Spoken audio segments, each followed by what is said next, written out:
I enjoy riding with like-minded people who aren't out looking for trouble, who are looking to take care of one another when we're on our bike, are willing to help each other out if a situation comes about. But for the most part, just looking for people to that I have something in common with, to get on my motorcycle and just get on the bike and ride.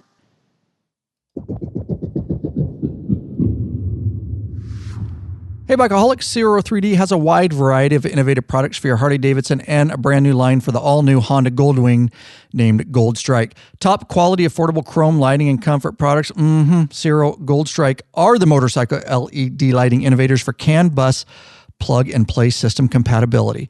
Head over to lawabidingbiker.com/store and check out our full line of Zero3D products.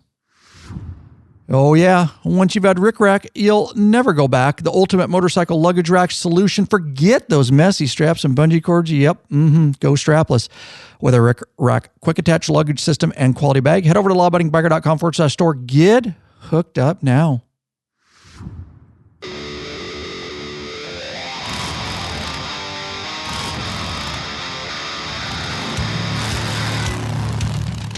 Welcome back, you freaking bikeaholics. This is the podcast for the motorcycle majority, the big MM, also known as the 99% large and in charge of the motorcycle scene more than any time in history.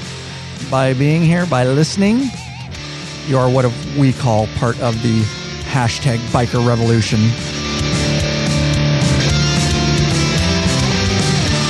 I do have just one question before we get started. What are you waiting for, bikeaholics? Mount up. Let me, that's right, me, alone in the studio today, take you on another wild ass ride. There you go. Ryan Erlacher here, your host of the Law Abiding Biker podcast, and of course, your high-tech redneck. Couple things up front. Got an awesome show here. You're going to love it. I think I'm going to love it. I'm going to learn a lot, and I look forward to it. It's going to be an interview with a law-abiding biker motorcycle club. Now, let me tell you real quick, because it's been a while since we did a motorcycle club interview. I want you guys to know there are benefits to it. Reach out to us, and if you want to get your message out there to the law-abiding biker community, this is the platform. We have it ready for you. I'm willing to use it to get your message out there, and my hopes is just to have a better understanding, all of us, because we are the 99%ers. We are the motorcycle majority out there on the roads, to bring us all closer together and have that better understanding of each other. And of course, if you're interested in joining this particular club, there you go. There are benefits. And one of the benefits is you get on our website, which is lawabidingbiker.com/clubs. You get a permanent place there with your logo, and you get a link on that page directly to your interview. Additionally, you can take that podcast interview link and you can do whatever you like with it. A lot of clubs, what they do, once they recorded their interview and told everything that they wanted to about their club, they simply pass that link out or put it on their website. And when they get new inquiries about their club, well, the first part is just here, listen to this interview and see if this is the club for you. So there are benefits to doing it. And again, I do it. I offer the platform here, and I always have a good time learning about all the different clubs out there and the different backgrounds. And I just love talking to bikers. Let's just admit it. I just love talking to bikers. I have to be careful how long I go on those, because I can, obviously y'all know by now, I can get off track. Sometimes I get interested and go down certain paths. So anyways, we will get into it here, but I want to let you guys know, as I always do, a new free video release on our YouTube channel. It's been out for a little while, but it is, if you're interested in the Harley Boom Audio Center 20S Evo wireless Bluetooth headset software update tutorial. So if you're running one of those 20S Evos that we're all familiar with, there it is, a video, and I walk you through how to update that software. Make sure you get over to that YouTube channel, subscribe if you haven't. It's been ramped up every year since we started Law Abiding Biker Media, and I'm thinking we're close to, I think, getting close to 100,000 subscribers or something. So that's crazy, but a lot of work goes in over there. So go over there, check it out. Now, we have our sponsors up front. Of course, we love Rick Rack and Patron right now, or Rick Rack and Zero3D, but we love our patrons. They are sponsors of this podcast and, of course, this episode. I want to thank a few of them. newer ones, Skylar Pearson of Moscow, Idaho, Dave Andriotti of Auburn, Washington, right here in Washington State, Don Reimert of Newport News, Virginia, Randy Towes of Palm Bay, Florida, top tier, Mike Conley of Remington, Indiana, top tier, Ken Middleton of Trumbull, Connecticut, finishing it off, Danny Decker of Grapevine, Texas, John Herzog of Beaver Falls, Pennsylvania, and Steve Karpstein of Battleground, Washington, top tier, another guy right here from Washington. lawabidingbiker.com/patron is how you get there. You can learn more, pledge a certain amount per piece of content, no risk to you because you can put a monthly cap. And there are benefits such as t-shirts and stickers. You can get into the private Facebook group, which is a troll-free zone. It's a forum, bikers helping bikers, and you can get access. You get all the episodes early in your Patron account. You get early access to a lot of the episodes. I shouldn't say all of them. And then to those live video broadcasts and chat. And then top tier, get access to our premium videos upon request. So lots of benefits going on over there, and that community is just absolutely amazing. And I love chatting with all you in that private Facebook group and all the rides that are going on, and people, bikers helping bikers there. Enough said. So main topic, we're going to dive in here. I'm excited about this interview. This is going to be with Dave Poss, who is a vice president within the Ruffians Motorcycle Club. It is a law-abiding biker motorcycle club. If you know the definition of Ruffians, it might confuse you. But this is a club of Freemasons, and I'm excited to learn more about Freemasons because I don't know that much about it. Hopefully Dave will educate all of us on that. So the way I understand it is you got to be a Freemason, first and foremost, to become a Ruffians MC member. But we're going to learn, is there more requirements to become this, and just what type of club are they? And if you see these guys rolling around, now you're going to be able to know who they are. And now I know who they are, and you can certainly go up and say hi. So with that said, let's just dive right into this interview and see what we can learn from Dave Poss.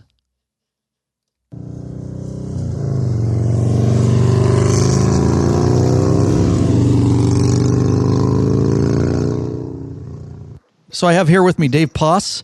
That's how you say it, right? That's right. Poss, awesome. And thanks for being on the Law Abiding Biker podcast, first of all, and for reaching out to us. I'm excited to learn more about it. So why don't you dive in, Dave, and just tell me what you want the audience to know a little bit about your background and how you came to contact us and all that. Sure. I follow your podcast and enjoy your videos and all that good stuff. I'm a member of a Masonic motorcycle club called Ruffians MC. I'm the vice president of the club, and it's a club made up of Master Masons, Freemasons from various lodges from primarily around Southern California area. And then we've had some brothers that have moved away to Texas and Nebraska and, some other outlying states. But figured I'd reach out and see if we could share what Freemasonry is about a little bit and what our motorcycle club has to offer for guys that are already Freemasons or looking to get involved in Freemasonry. Yeah, very cool. Well, I'm actually excited to dig into that a little bit because quite honestly, I'm not very educated on it. I did a little research just to try to educate myself a little bit, but used a bunch of terms there that I kind of want to unpack a bit. And so number one, Freemasons, and then you said Master Masons and Masonic and all that. Can you, can you educate me and the audience here who aren't familiar, kind of, I'm excited to dive into that subject a little bit. Where do we start with that? Sure. So Freemasonry is a worldwide fraternity, involved in charitable works in our communities.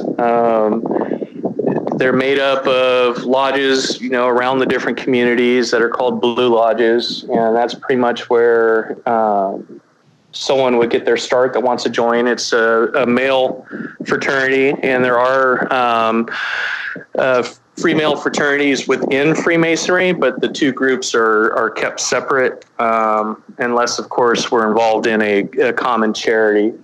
And within the lodge, you start out, you get your first 3 degrees, within that lodge, and then that allows you to move on to other appendant bodies within Freemasonry.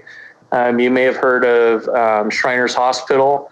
That is primarily, or I should say, sponsored through the Shriners, which you see them. They have the red fezzes, and you'll see them at different public events, and they have their little go-karts or mopeds, and they're just taking part in the parade or the public event or whatever. And the idea is to raise money for those children hospitals so that people that can't afford the medical bills that maybe come in to treat their children, the Shriners and Shriners Hospital will help sponsor that. And then they have Scottish Rite.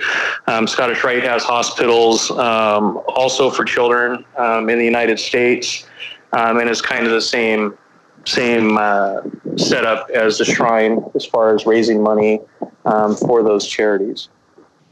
And so the way I understand it is Shriners are all Shriners or are first Masons, and it doesn't necessarily go the other way. Is that fair? Yeah, so you have to be a Freemason before you can ever apply to be a Shriner and go through.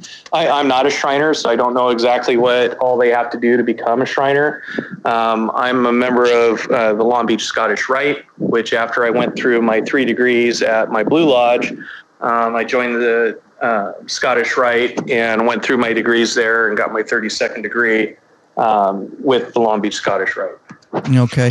What's so how did you get involved with Freemasons, and I guess why does somebody get involved and want to be, because it's really, it's got a lot of rich history. It goes back several hundred years. I mean, there's a whole bunch of stuff online about it, this secret society and secret meetings. And then there's been some controversy over it too. I'm not saying any of it's legitimate, obviously, but a lot of people have worried in the past about, cult-like stuff. And can you unpack that a little bit for us? And why would you get involved? Why would somebody want, aside from a motorcycle club, which we're going to get into, but just to become a Freemason, what led you to that?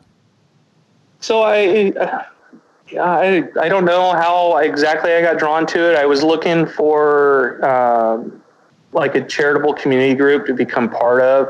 I looked at the Lions Club and a couple of the other clubs, in our area, and they just didn't grab my attention.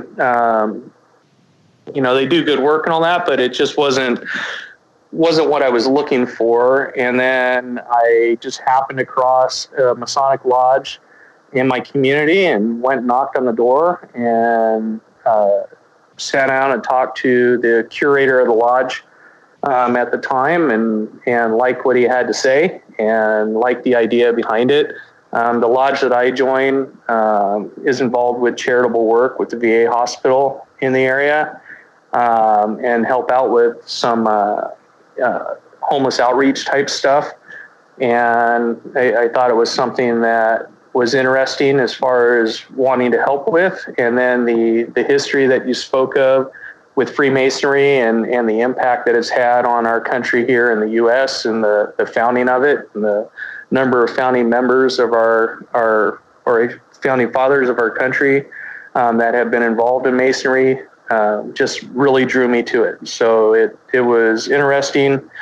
And at the same time, the charity aspect of it was something that I was looking for. So I started my journey, and that's been about 10 years ago now. Okay. And I mean, correct me if I'm wrong. I'm just coming from somebody who's just learning about this because I'm definitely curious about it. Now, when you join, to become a Freemason, you talk about there's a lot of different degrees, and you talk about charity, and it sounds like some of the charitable things, they do some really great work, obviously. But isn't there, I mean, does a guy, if I want to become a Freemason, are you going into it for a spiritual aspect to where you want to maybe develop as a man, and you want to be a better person? Is there some of that with it too? Yeah, so there's a couple things when you're trying to join the lodge. No atheist can join. You have to believe in a deity, and you can't be a felon or have a violent misdemeanor type history. You have to be you have to be starting out as what would be considered a good person or someone contributing to society. And then the idea is to take a good man and make him better is one of the tenets of Freemasonry. And from there, when we talk about the degrees, there's some ritual work involved, which is probably where some of the people get the conspiracy theory and all that stuff that you see on some of the shows. But really, that type of degree work is allegorical, and I can't get into the details of it, but it's taking you through an allegorical lesson on doing your own work and becoming a good person, and taking the right steps to become that good person that's going to contribute, if that makes sense. Yeah, no, it makes perfect sense. And so it is fair to say that, a lot of it is, I mean, it's a fraternity, and there's a lot of secret type stuff that is only, not that it's anything bad, it's just a kind of a closed society, so to speak, with meetings and stuff. Yeah, and really, I mean, you can go on the internet and find, what all the ritual work's about. And the only real secret is, or I should say, I've promised to keep the secret, which means I won't go in too deep on it. But that's really, I don't know how to describe it without diving in beyond what I'm allowed to. But I've promised that I won't share. If you want to know, you have to join. And part of that is the trust, where if a brother comes to me with a secret, that brother knows that he could trust me not to share it, because I've already sworn that I won't, share the secrets of Freemasonry. Right. No, makes total sense. I feel like I'm dancing around it. No, that's okay. And I, and just my limited research, I mean, that you can only say what you can say, and I just don't know, which questions or you expand how you want. That's completely up to you. Right. Well, and they say, people call us a secret society, but really we're just a society with secrets, just like any other fraternity. We have, the stuff that we're willing and able to share publicly, and the stuff that we can't. Right, absolutely. And I think that goes for, like you say, I don't think it's anything peculiar, because I think some even law-abiding motorcycle clubs, like we don't share our bylaws. Those are ours. Some people do share their bylaws, and does that make us secret? Not really. It just means we don't want people copying them. You know what I mean? So, right. I don't think that's peculiar at all, really. So you've been doing this 10 years, and you get all these degrees. And I don't know what you can share there. You basically do certain things to get the degrees. Is that how it works? And it depends on the degree, but some of them are going to involve memorization and participating in the work. Others is going through the lessons and it just really, really depends. And again, it's hard without talking about what those rituals or lessons are, which I can't, but right. It's really just taking a journey through an allegorical lesson, and each person is going to take, something from it that's special to them and apply it in their lives, hopefully, and use it to become that better man, which is the purpose of joining, a better person for your community, a better person for your country, and most importantly, a better person for your family, and just have the whole package, have something to offer, while you're living your life. Yeah. Now you said you opened this up with saying, and I'm only asking the question because I did some of the research. You say a master Mason. Now there's 3 different levels, right? Can you explain that a little bit? Yeah, the entered apprentice degree is where you start out. That's where you're really coming in a lodge and deciding if you're wanting to take that step. Once you've petitioned the lodge, you've been voted in, you're going to enter the degree. So the entered apprentice degree is where you'll start. There's a fellowcraft degree, which is second degree, and then your master Mason degree. And really in Freemasonry, I mean, you read the Dan Brown books and all that stuff, and they make it sound like the 32nd degree is really, that's the top, with, an honorary degree of 33rd. But in reality, in Freemason, the 3rd degree is what matters.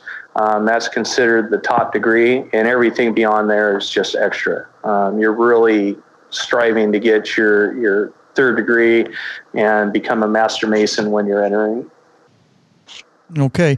Now, it's worldwide, the way I understand it. So if somebody, before we move on to, motorcycle club stuff, because it goes hand in hand with this, people can, contact a local lodge if they're interested. Is that how you go about it? Sure. Yeah. For secret society, we sure aren't hard to find. You see the square and compass emblem on buildings if not in your city, in a neighboring city for sure. The Masons are typically involved with some charitable work in your community. If you're wanting to join a lodge, the best bet is to either get on the internet and look for a contact number or go knock on a door. Different lodges meet on different nights, but our lodge meets on a Thursday. Our business meeting's the first Thursday of every month. And then there's typically something going on at the lodge every Thursday. And there's a curator that is there at varying hours of the day. So literally, if you can't get a hold of somebody by phone, look for a night that the parking lot's full and go knock on the door and they'll welcome you in. If it's a stated meeting night, they'll typically invite you in for a meal. Have you sit down with the guys and talk and see if it's something that you're really interested in doing. Okay, cool. So let's transition into how this relates to a law-abiding motorcycle club. Obviously, you're a motorcycle enthusiast, which is why you're listening to Law-Abiding Biker podcasts and stuff. Can you tell me a little bit, now that we have your Freemason background and kind of that, tell me a little bit about your motorcycle background. I grew up riding dirt bikes. Grew up in a rural area and between horses and dirt bikes and such. Rode a street bike a couple times when I was a kid. Didn't own one, but my friends did, and eventually just grew into it as an adult. My wife would probably tell you I was having a midlife crisis when I ended up getting this one, but got on a motorcycle, and the next logical step for me, with being a Mason, was looking for other Freemasons to ride with. I enjoy riding with like-minded people who aren't out looking for trouble, who are looking to take care of one another when we're on our bike, just are willing to help each other out if a situation comes about. But for the most part, just looking for people that I have something in common with, to get on my motorcycle and just get on the bike and ride. Yeah. And trust. So tell me what the motorcycle scene, the law-abiding biker motorcycle scene, looks for a Freemason. Is there other clubs? Is there riding groups? Or what? I mean, I guess, how did you come to the point where you wanted to get involved with a club? Yeah, so there's both. There's Masonic motorcycle clubs that are more of the traditional, motorcycle club where you have to hang around, you have to prospect, and then you patch in, which is what my club is. And then there's riding clubs, riding associations. The bigger one that you'll see around throughout the United States would be the Widow Sons.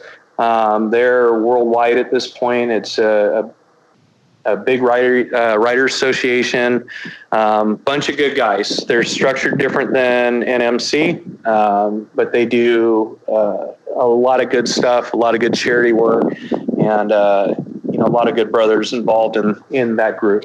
But I was looking more for the traditional motorcycle club.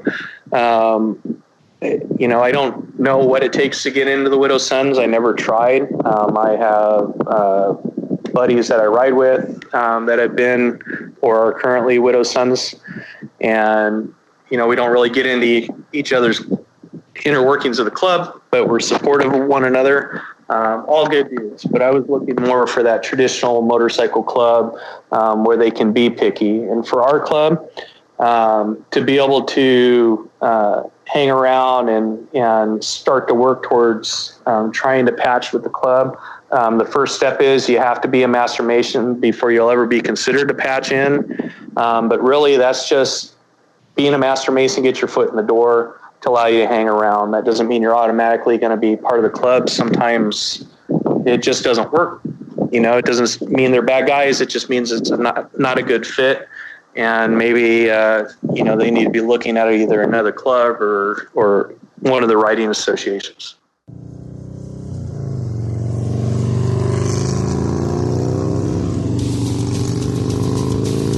Real quick, don't worry about it, guys. We'll get right back into the show. Just want to thank the following people for their kind donations. Of course, we want you as a patron member. We would love you in the private Facebook group and get to know you better. But hey, if the way you want to support us is through a flat donation, we certainly appreciate those, and helps put a little fuel in the law-abiding biker gas tank. We can keep this thing heading on down the road. Christoph Frensock of Josefau, Poland. Wow.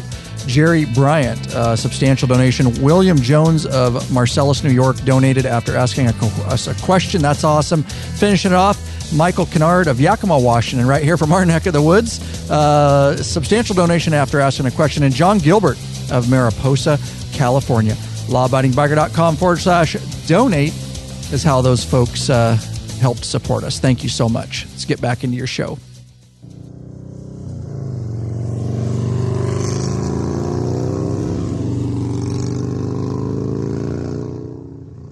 Very interesting. So the Ruffians MC is the name of it. What did you start? Did you help start this, Dave? No, I did not. Tell me that. Our club was founded in 2012. We still have original members in the club. A couple have passed away since the club was founded. I joined, I want to think, probably about 5 years ago now. The president of the club, who wasn't able to join us today, he was one of the original Prospect Club after it was founded and starting to move. You're going to have to repeat the question. Oh, no, it's okay. Just farted on me. Yeah, here. no.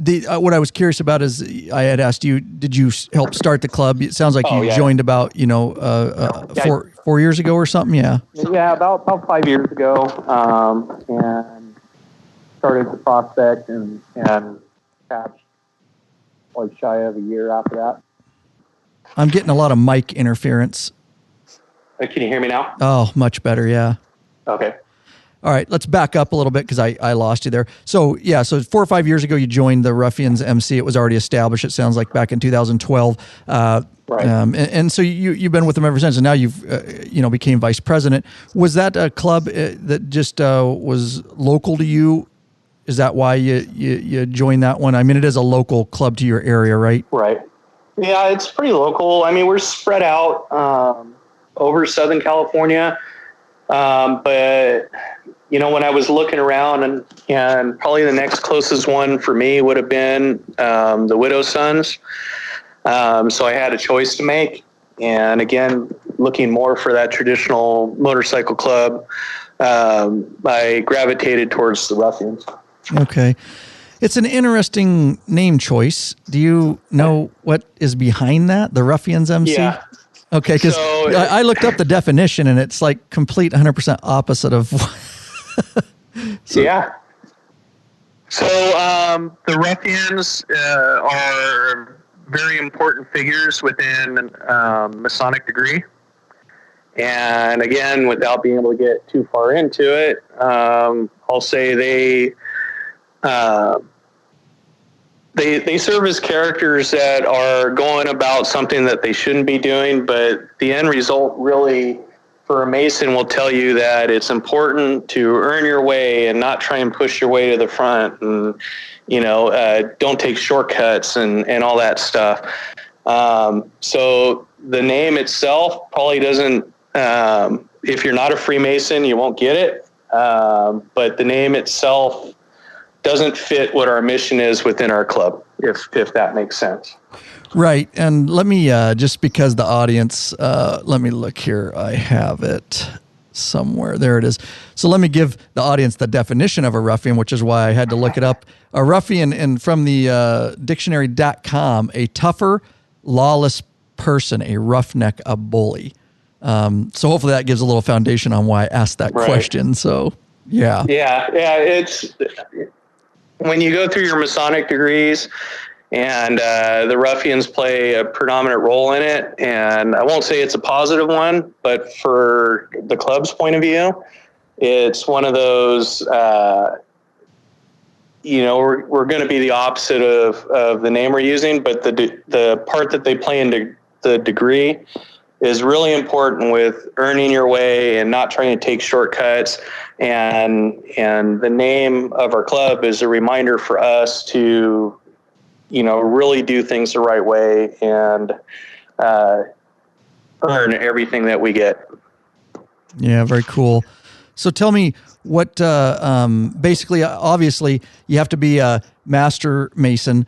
So you've already obviously done, which is cool for you guys because you've already done the background part of it because they did all that for you. They vetted to that point. And then what's some of the processes and additional requirements to get into the Ruffians MC? What would you want people to know who are interested? Right. Well, first of all, we're going to want you to come out and ride with us, get to know you a little bit, find out your involvement within your lodge, to see if you are active or not. We're looking for people that are active Freemasons and will be active with our club. After we get you hanging around for a bit, if the fit feels like it's going to be right, you can apply to prospect and the club will vote on you, and we'll see where it goes from there. See how the prospect period plays out. Nope. Go ahead. Oh yeah, no. So they got a prospect period. Is that any, length of time, or is it just when you believe they're ready? It'll be a minimum of 6 months. It'll be probably somewhere between 6 months and a year. It could be extended depending on, the prospect's activity. Again, we're looking for somebody that's going to be active. We're looking for someone that's going to contribute to the club. And we have our own fundraisers, and I shouldn't say fundraisers, but we have our own scholarship. And so we're looking for ways to, bring money in for the scholarship. So the scholarship is for youth orders. I guess it would be kind of like the Boy Scouts or Girl Scouts within Freemasonry. You have Job's Daughters, Rainbow Girls, which are the two girls clubs within Freemasonry, and then DMLA. And every year we have a $500 scholarship for high school seniors, and they'll write an essay, we'll judge it, and then we'll determine who's going to get that scholarship for the year as they go into their first year of college. So we're looking for people that'll be involved and active, and look for ways either within their lodges to bring money in so that we can keep the coffers up to that scholarship, and hopefully someday be able to offer a larger scholarship to those groups. Okay.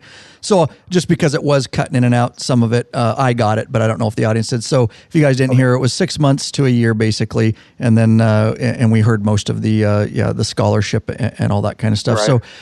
So is there chapters in multiple states? What are we looking at here? I mean, where can people get involved? Yeah, so like I said, we're pretty much in Southern California. We have some guys that have moved. One is in Northern Texas right now. He's kind of Lone Ranger out there, and a couple of guys that have moved off to Nebraska. But primarily, if you're looking for a club, we're a Southern California club. You can hit us up. We are open eventually to expanding, but we're not in a big hurry to do that. We're looking, to keep quality over quantity, so that things don't grow up and get out of hand. We want to keep it small for now and see where it goes. So are you open to chapters in other states if somebody requests it? And you're open to discussing it at this point? Yeah, we are open to it. We have discussed it with some people that were looking, that are widow sons. They were looking to make some changes, and We do have some requirements if it's going to be out of state as far as traveling to meet with guys here. They would have to have a minimum of 5 brothers that are in good standing with their lodges, and being willing to come out here, meet the club, make sure it's going to be a good fit. We have an annual run that would need to be attended, if not by their full charter or chapter, but at least a representative or 2 from them every year, just to keep the club tight, so it doesn't become several individual clubs, throughout the U.S. Right. Okay. Yeah. So that's cool. I guess let's talk a little bit about your. You said are you guys basically a traditional 3-piece motorcycle club? We're not running a state rocker. Okay, that's what I wondered. I was just pulling some pictures. Yeah. Yeah. We want to stay in our lane, so we don't want any troubles with any of the dominant clubs in the area. So we stay in our lane and focus on our mission and our club's purpose, and don't try and step into that world. Right. So right. if you look at our patch, where the MC cube would be, there's a number. Yes. And that's how you can identify where that member's from. That number will be their lodge number for their blue lodge. So a Freemason that sees a Ruffian rolling down the street, if you look at that patch, you could tell where that member's from. And if you want to hit us up and find out more about the club, you can typically find us through our blue lodge. Okay, so I'm looking at your patch here just for the audience to describe it a little bit. So it's got a top rocker which says the Ruffians. It's a gray background with black letters, and then to the right, there's a center patch, and I want to talk about that a little bit. But to the right of that center patch is the number we just talked about. So can you tell us, a little bit of what's involved with that center patch, the meaning and all that? Yeah, well, so I guess we could start at the top of the sword. Yeah. You have the all-seeing eye, which, is a symbol in Masonry and in various religions that represents God and the all-seeing eye.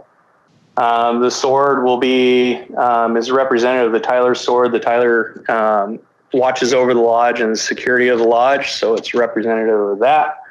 And then in the center of the sword, you'll see the square and compass with the letter G, and that's a Masonic symbol. I mean, if you're trying to hunt down a Freemason or a Masonic lodge, you look for that symbol on a building, and you're pretty much going to find us. The G in the middle is representative of God, or the great architect of the universe. Okay. Very cool. Check it out, guys. You can get online and on their Facebook pages where I went. You can see some pictures of that if you're interested in that. So what kind of motorcycles are we talking here to be a requirement for club members? Is it anything, or? It's any cruiser. So we don't take crotch rockets.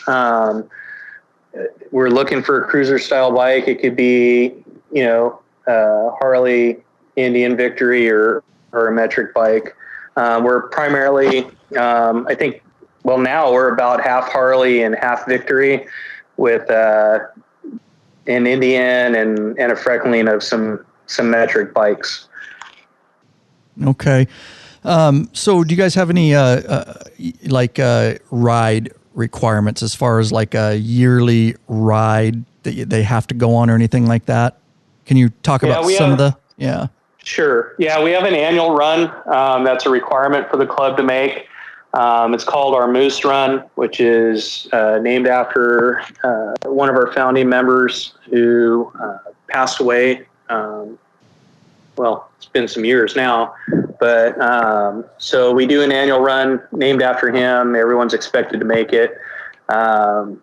The last couple of years we've gone up to Big Bear, but we take a pretty lengthy ride before getting there. And each day we'll put in a few hundred miles and end up at our place where we're going to spend the weekend and just hang out and drink some beers and barbecue and, tell a bunch of lies or stories, whatever you want to call it. So absolutely. That's what we do.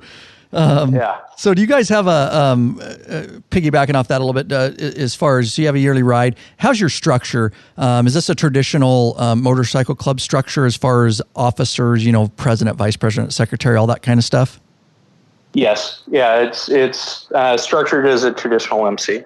Okay. And you have bylaws, and I think if I remember right, those are available online. Yeah, we have our bylaws posted. We're not keeping any secrets, and we want everyone to know what we're about. So, like I said, we're trying to stay in our lane, so we don't want anyone to have any confusion about what we are or who we are. It's important for us, for people to understand that we are Freemasons and we behave as such. Our bylaws spell it out. We're a law-abiding motorcycle club, and behave accordingly. And so here's the thing, because I've talked to a lot of different clubs over the years. To put this kind of in a nutshell, some clubs go in a little bit, and I'm specifically talking about law-abiding biker clubs, going in two different directions. Either the club is mostly, it seems like, focused on what we've talked about, and that's belonging to something, and brotherhood, and guys that you could hang with, and tell lies, and you got each other's backs when it comes to family issues, and helping guys move if they need to, all those brotherhood type of things. And then there's the other side of it, which is the charity part of it, which our club kind of does some charity, but we're less focused on that as much as the brotherhood. So are you guys, number one, are you a nonprofit, and what type of charity, if you're doing it, and how much is it charity over riding? I know that's a big question, but hopefully you know where I'm getting at with that. Yeah, I see what you're getting at. We have our paperwork's in for our nonprofit status. I think we're finally at a spot. We're just waiting for the final stuff from the feds. So that is in the works. Our charities are primarily Masonic in nature. We, as often as we possibly can, get out to help the Shriners Hospital, and do that several times through the year, every year. And there's a couple events that the Shrine does annually that we try to get involved in. Our personal fundraiser or scholarship charity that's the one thing we do for the club. That's just ours. Everything else is within Masonry. So we'll have individual lodges hit us up with stuff, and then we'll decide as a club if it's something we can do. And then the rest of it is writing. I mean, I don't want to make it sound like all we do is write charitable events. That's not the case at all. We get together as often as we can, get on our bikes, and it may not be the entire club all at once. It may be, a couple members, 4 or 5 members, get out. And there's a lot of beautiful riding here in Southern California, a lot of nice places to go, a lot of canyon riding. You ride by the ocean, have the mountains. So there's a lot of cool places to take a run to, go grab a bite to eat, and hang out. Yeah. So it's a good mixture, really. Okay. With that, so is mostly your fundraising? Do you guys do dues? Is that how you raise money within your chapter to then donate, or do you do actual fundraising events or rides? Well, we're in that tricky point right now, since we're still working on our nonprofit status. So a lot of the stuff is just member funded. We do have dues, but they're not massive. And then we find ways within our club to, come up with a way for guys to chip in some money to get that going. $500 isn't a massive amount to bring in. So that's not too hard to meet. But our goal ultimately is to increase that, and, hopefully, if not just increase the single amount, maybe give multiple scholarships each year. But we're not quite there yet. We're still working towards it. But yeah, our fundraising right now is not as aggressive as it will be in the future once that nonprofit status is in place, so we could do it all legally. Yeah, right. Oh, very cool. I've learned a ton. Is there anything else that you want to get out there that you think listeners would want to know about getting involved with either Freemasons and or additionally the Ruffians?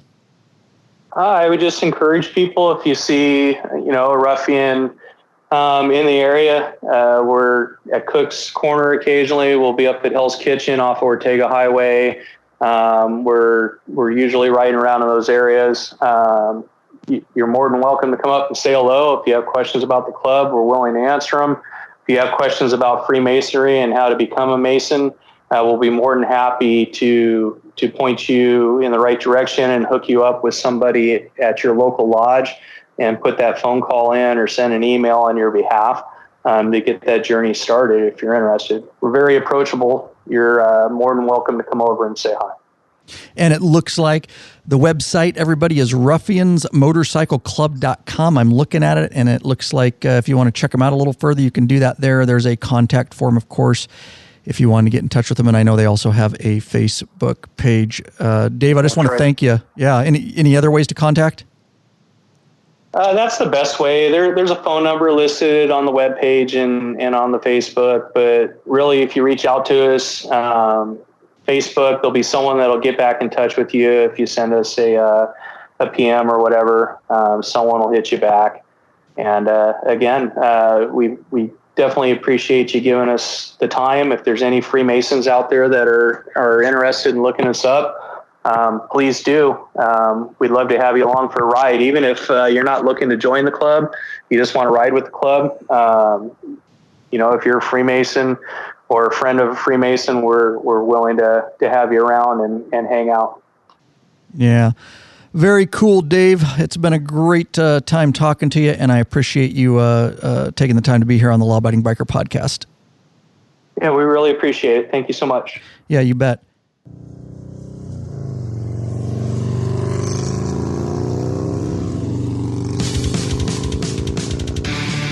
All right. I hope you enjoyed that interview. I know I did. I know I learned a lot. Want to thank Dave Poss for coming on and spending some time with the law-abiding biker community. Don't forget, they get a permanent spot on the LAB website at lawabidingbiker.com/clubs and a permalink to the episode. All right. I want to say a quick announcement. I'll try to keep it quick. But, Law-Abiding Biker Media, we've been going strong. We've got different ways that we, try to monetize it, because mostly still what we put out is free. But we have to monetize it to grow and to serve you better. And so one of those fingers, I'll say, branches of Law Abiding Biker is the online store. And you all know Big Daddy Kane runs it, and Grunt Goat down there, Grunt Goat, whatever you want to call, same guy, and Scooter's getting involved down there. Anyways, that's not an easy deal to break into. We've been doing it successfully. We've had a lot of ups and downs with the online store. But we've learned, and we're continuing to learn. But every company and distributorship is different, and you just kind of got to try things and figure out what works within that industry. But it is a way, and we are planning on expanding the store. In fact, we are going to expand the store. We just recently landed a deal where we have access to a whole bunch more stuff. Now, be patient. We appreciate you, coming over there to the Law Abiding Biker store and purchasing from us. If you're going to purchase somewhere else, we would really appreciate you purchasing from us, because it helps support everything else we do. We're not just an online motorcycle store like most of the other ones. They just want to sell you stuff.